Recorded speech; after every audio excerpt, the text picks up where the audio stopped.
Hi, I'm Paul with Escape into Film, and today we're going to be talking about the horror thriller The Lodge. This film is rated R and has a running time of 1 hour and 48 minutes. In short, the film follows a young stepmother-to-be, Grace, played by Keough, and her contentious relationship with her stepchildren, Jaeden and Mia, as they're stuck, kind of snowbound in this remote cabin in the woods.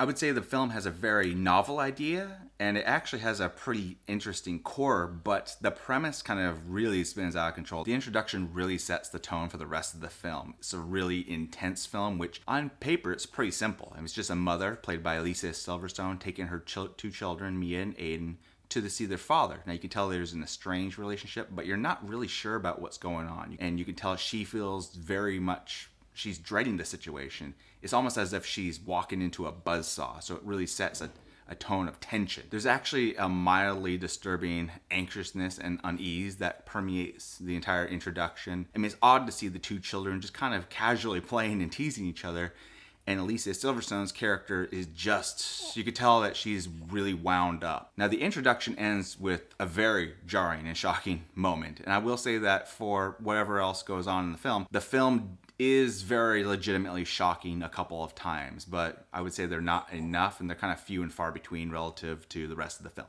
Now, The Lodge really does feel like a movie that's kind of split right down the middle. I mean, the first half is great. The second half is really dominated by high concept, really out there idea. And I would say that the first half feels so much more complete and engrossing than the second half, which is interesting, but kind of falls apart for logistical reasons. Horror is a genre where each film is a crazy idea, but they're really rooted in an elemental unease, or something that we're all kind of concerned about and worried about. Something that is fundamentally familiar, but the convention is to take the familiar and then dress it up in some crazy premise. George Romero's Dawn of the Dead, the classic movie, is really more about the concern about what if society completely crumbled, what would happen to us? And if you took something like Midsommar, which according to its writer-director was more about breaking up, then, the cult element was kind of integrated into that. But at its core, it was about being in this relationship that you maybe didn't want to be in, but didn't know how to get out of. And beneath everything, The Lodge really is about the anxiety of being a step-parent. Grace is a person whose presence looms really heavy over the first part of the movie, but she doesn't even pop up on screen really until 20 minutes into the film. She doesn't have to be on screen to be this kind of monster in the background. Now, by their very definition, step-parents are outsiders who are trying to join an established family. Now, this film's angle is to take that resentment that maybe the kids have toward somebody like Grace, who they might perceive as somebody who not only is joining their family, but maybe caused the breakup of their family. The way that she's spoken of by the other characters, you would think that Grace was this horrible monster, but it's interesting that in the first hour you get to meet her, she just feels like a normal person, maybe with a troubled background, but there's this sense that she's not welcome by anyone other than the father. Now, if the first half is a very compelling and engaging relationship drama, then the film really takes a sharp turn because it becomes something quite crazy, and I'm not going to spoil anything. So this is the fun of this review, is how I'm going to kind of tiptoe and dance around some of the more, supernatural or weird elements of the film without trying to spoil it for anyone who has not seen it yet. And to be quite honest, the second half of the film's basic ideas are really interesting. I wouldn't call them original. I've seen them better executed. They're actually very much rooted in watching Grace's tenuous grasp on what's real kind of slip away as she's kind of eroded by what's happening around her. Now, for everything that happens in the second half of the film, I would say that the one problem with it, and it's not a minor one, is that almost none of it makes sense. The second half of the film is really ambitious, and and there's a lot of things going on. The problem is that the film goes really out of its way to establish the why, but it doesn't exactly establish the end game, the purpose of it all, and that's a real problem.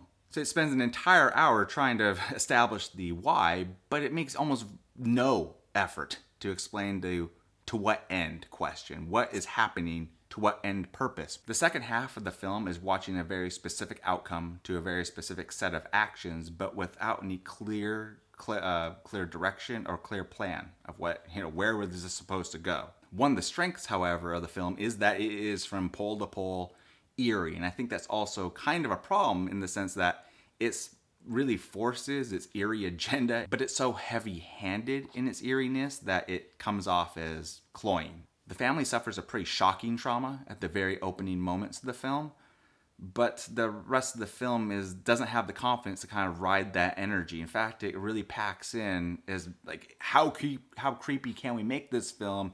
How many over-the-top things can we add into this film instead of just letting it be a relationship drama that's inherently very dark? There are things in this movie that just simply don't need to be there. I mean, if this was just about a stepmother who wasn't welcomed to the family by the two stepchildren, and if this is about a father just kind of moving on with his life, that would have actually been more compelling. But the film doesn't quite feel that's enough, so it just throws in some cult nonsense. It throws in creepy dolls, not just dolls, creepy handmade dolls. A more confident film wouldn't feel the need to stack horror cliche upon horror cliche because the second half is already pretty out there.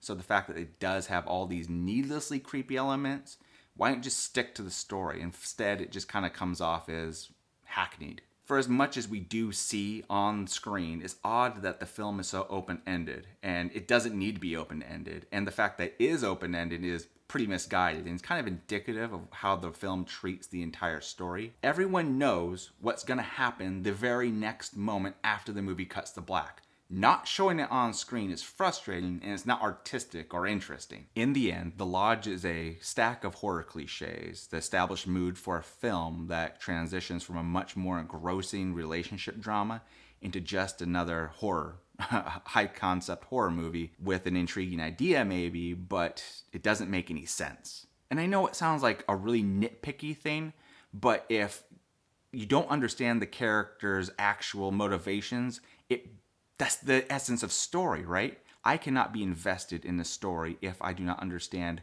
not only the why of what is happening, but to what end? Where is this going? So my final score for The Lodge is 2.5 out of 5. I kind of love the first half of the film. It really is just a relatable horror movie without any really over-the-top horror elements. It just has an intensity, it has an anxiety to the whole thing where you don't know exactly where this is going. The second half, I mean, there's people who go, I know what's going on, but whether or not you understand or you figure out the story doesn't matter because the actual story itself doesn't make a lot of sense. So if you've seen The Lodge, please tell me what you thought about it. If you disagree or agree with this review in the comments section. So if you like this video, please leave a like. It really helps out because this is a newer channel. And if you like kind of movie reviews about every type of movie, then go ahead and hit the subscribe button and the little bell notification thing there in the corner. I'm not interested in telling people how to think about a movie. I want to have an actual discourse. I love hearing what people think about all different types of movies, even the ones